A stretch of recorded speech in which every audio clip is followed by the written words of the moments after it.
شروع اللہ کا نام لے کر جو بڑا مہربان نہایت رحم والا ہے۔ نون، قلم کی اور جو کچھ لکھنے والے لکھتے ہیں اس کی قسم کہ اے پیغمبر صلی اللہ علیہ وآلہ وسلم، تم اپنے پروردگار کے فضل سے دیوانے نہیں ہو، اور بے شک تمہارے لیے بے انتہا اجر ہے، اور یقیناً تم اخلاق کے اعلی مرتبے پر ہو۔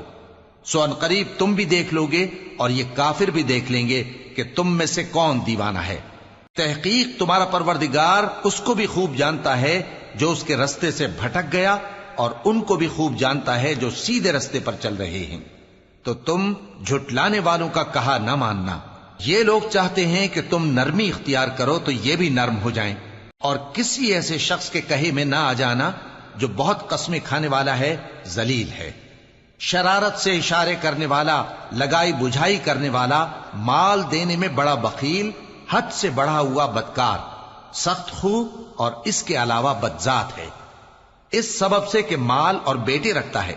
جب اس کو ہماری آیتیں پڑھ کر سنائی جاتی ہیں تو کہتا ہے کہ یہ اگلے لوگوں کے افسانے ہیں، ہم ان قریب اس کی اونچی ناک پر داغ لگائیں گے۔ ہم نے ان لوگوں کی اسی طرح آزمائش کی ہے جس طرح باغ والوں کی آزمائش کی تھی، جب انہوں نے قسمیں کھا کھا کر کہا کہ صبح ہوتے ہوتے ہم اس کا میوہ توڑ لیں گے، اور انشاءاللہ نہ کہا۔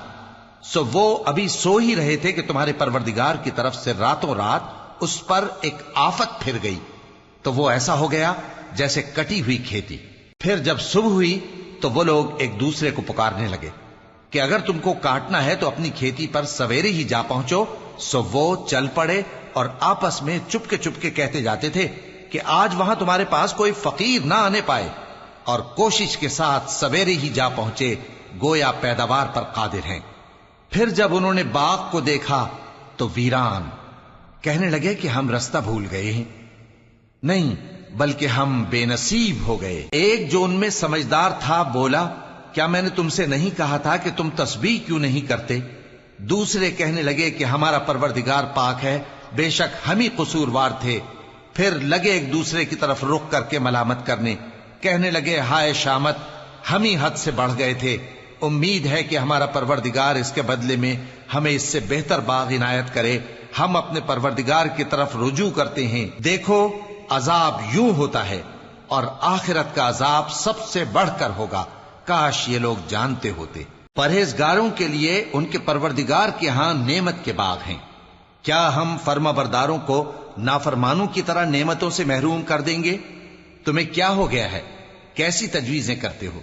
کیا تمہارے پاس کوئی کتاب ہے جس میں یہ بات پڑھتے ہو کہ جو چیز تم پسند کرو گے وہ تم کو ضرور ملے گی؟ یا تم نے ہم سے قسمیں لے رکھی ہیں جو قیامت کے دن تک چلی جائیں گی کہ جو کچھ تم طے کر لو گے وہ تمہارا ہوگا؟ ان سے پوچھو کہ ان میں سے کون اس کا ذمہ لیتا ہے؟ کیا اس قول میں ان کے کچھ شریک ہیں؟ اگر یہ سچے ہیں تو اپنے شریکوں کو لے آئیں۔ جس دن پنڈلی سے کپڑا اٹھا دیا جائے گا اور کفار سجدے کے لیے بلائے جائیں گے، پھر وہ سجدہ نہ کر سکیں گے۔ شروع اللہ کا نام لے کر جو بڑا ذلت چھا رہی ہوگی، حالانکہ پہلے کیا تم نے نہیں دیکھا کہ تمہارے پروردگار نے ہاتھی والوں کے ساتھ کیا کیا؟ تھے کیا اس نے ان کا داؤں اس غلط کلام نہیں کے کیا؟ جھٹلانے والوں سے سمجھ اس نے ان پر ہم ان کو آہستہ آہستہ ایسے طریق سے پکڑیں گے کھنگر کہ کی ان کو پتلیاں خبر بھی نہ پھینکتے ہوگی۔ تھے، تو اور اس میں ان کو مہلت دیے ایسا جاتا کر ہوں، دیا میرا داؤں جیسے بڑا کھایا مضبوط ہوا ہے۔ بھس۔ اے نبی